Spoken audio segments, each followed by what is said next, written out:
Olá, sou o Rafael Lisboa, da FSB Comunicação. E no vídeo de hoje vamos falar como a pandemia do novo coronavírus, que ataca o sistema respiratório, tem afetado também a saúde mental de muita gente. Como manter o equilíbrio emocional com o aumento dos casos da Covid-19.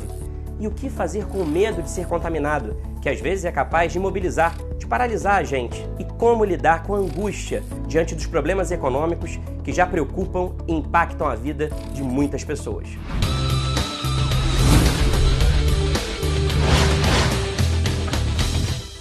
E justamente para conversar conosco sobre os efeitos psicológicos que essa crise do coronavírus provoca na sociedade, o FSB+, recebe hoje aqui a doutora Mariana Luz, que é médica do Instituto de Psiquiatria da Universidade Federal do Rio de Janeiro. A doutora Mariana, inclusive, ela coordena o ambulatório de transtorno do estresse pós-traumático da UFRJ.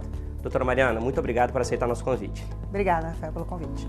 Como é que a gente pode proteger também e preservar o nosso equilíbrio emocional? E eu estou perguntando isso porque tenho medo de ser contaminado, né? Tem ainda a preocupação com amigos, conhecidos que foram contaminados, tem a angústia diante dos problemas econômicos, medo de perder emprego, medo de ter uma redução na renda, por conta também da crise do coronavírus. Então, como lidar com tantos fatores de estresse? Rafael, a gente realmente tem que falar sobre a saúde mental, porque ele é a saúde mental é um fator importantíssimo em tempos de uma pandemia desse tipo. Os estressores, os fatores estressores nesse período, a gente vive vários deles, diferente, você enumerou alguns. Eu acho que a gente tem que começar sabendo se informar adequadamente, procurar saber o que está se passando, mas também saber filtrar isso nas nossas cabeças. Também evitem serem massacrados com um número de informações, um número de imagens que a gente talvez não precise e não deva se sobrecarregar com ela. A gente sabe que a informação é uma arma valiosíssima na guerra contra o coronavírus. Então, como estabelecer um consumo saudável de informação sobre o coronavírus? Que a gente escolha se informar durante um período do dia e aí, nas outras horas do dia, tentar se ocupar de outras atividades importantíssimas, atividades intelectuais, atividades de lazer, atividades físicas,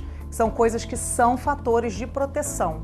Quer dizer, sem diminuir a gravidade e a seriedade do momento, é importante ter momentos de escape, de distração. Certamente. Isso aí não é uma fuga. As atividades intelectuais ou as atividades de lazer, as atividades físicas, elas protegem, são fatores de proteção para qualquer fator estressor desse tipo. Então é muito importante que a gente consiga ter um tempinho para se desligar um pouco dessa situação que a gente está vivendo. Doutora Mariana, a gente está vendo no Brasil todo medidas muito restritivas de circulação de pessoas, justamente para evitar o contágio. Quais as dicas para a cabeça de alguém que de uma hora para outra tinha uma vida extremamente agitada e agora não pode mais sair de casa? As pessoas têm uma quebra da sua rotina usual e isso é um fator de grande disruptura ali no nosso funcionamento psicológico, psiquiátrico. Então é muito importante também que a gente saiba que tem um período, tem começo, meio e fim, né? Porque quando a gente está envolvido na situação, a gente tende a ver aquela situação como está vivendo como eterna. Também fazer planos para o futuro é uma forma de se proteger, né? Psicologicamente falando. Então a gente tem formas de tentar entrar em contato com familiares, entrar em contato com amigos de maneira remota. Obviamente que não supre, né? Não supre totalmente, mas a gente pode manter contato com essas pessoas. A gente inclusive estimula que isso seja feito. É muito importante também que a gente, dentro da nossa casa, tenha rotinas adequadas de saúde.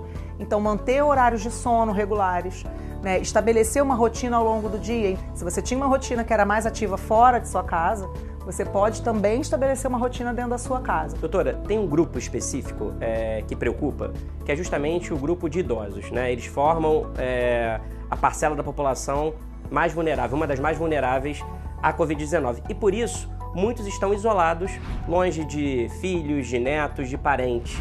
Como tentar se proteger da solidão? Muito importante, porque os idosos eles são uma parcela importante da nossa população, uma parcela grande da nossa população, e muitos deles são dependentes, né? Ou não são totalmente independentes das suas atividades. Não conseguem lidar muito bem, por exemplo, com essas ferramentas de contato remoto com outras pessoas, isso acaba afastando ainda mais. E aí, muitas vezes, não tem tanto acesso à informação, recebem informações pela metade, de fontes que não são tão confiáveis assim, então eles realmente ficam muito expostos. A gente, inclusive, sugere, né, que os filhos e os netos entrem em contato com esse idoso do jeito que eles costumam entrar. Por exemplo, telefone. O idoso, às vezes, não vai fazer uma videochamada, ou ele não vai conseguir fazer uma videochamada. Mas esse contato precisa ser permanente. Mas é importante que seja constante, né, para o idoso saber que ele não está sozinho, apesar de estar isolado na sua casa. E as crianças? Como explicar para as crianças essa situação que a gente está vivendo, está enfrentando? É uma situação que todos os pais estão me perguntando isso também. Primeiro que a gente tem que tentar informar essa criança. É claro que a gente vai filtrar muitas coisas, até porque tem informações que nós mesmos não conseguimos compreender completamente, mas é importante ter um diálogo aberto com elas. Aqui tem água com sabão. O bichinho saiu da sua mão? Saiu. Saiu? Agora coloca a mão aqui. Viu? É isso o poder do sabão. Por isso a gente tem que lavar a mão toda hora. Escutar, inclusive, os medos delas. Então é importante que elas saibam o que está se passando para que elas possam colaborar. Isso vai diminuir também o estresse durante os confinamentos em casa, né? E também crianças precisam de rotina, né? Então, se a rotina de ir para a escola ou de ir para as atividades extracurriculares não está acontecendo, elas precisam ter uma rotina nas suas casas. Vamos falar agora, então, justamente de um outro grupo que não pode ficar em casa, que trabalha em atividades essenciais, e tem que ir para a rua, né? A gente está falando dos profissionais de saúde que estão ali na linha de frente, suportando toda a pressão desse momento, mas tem também profissionais da área de segurança, de limpeza, de transporte, gente que trabalha no supermercado, em farmácia. Que orientação para esses profissionais suportarem o estresse desse momento? O importante é que eles sejam amparados pelas empresas onde elas estão trabalhando, né? Então, receber as informações, receber equipamento, serem escutados também por essas empresas pelos medos, pelas inseguranças, outras coisas, né? Também, ao chegarem a casa,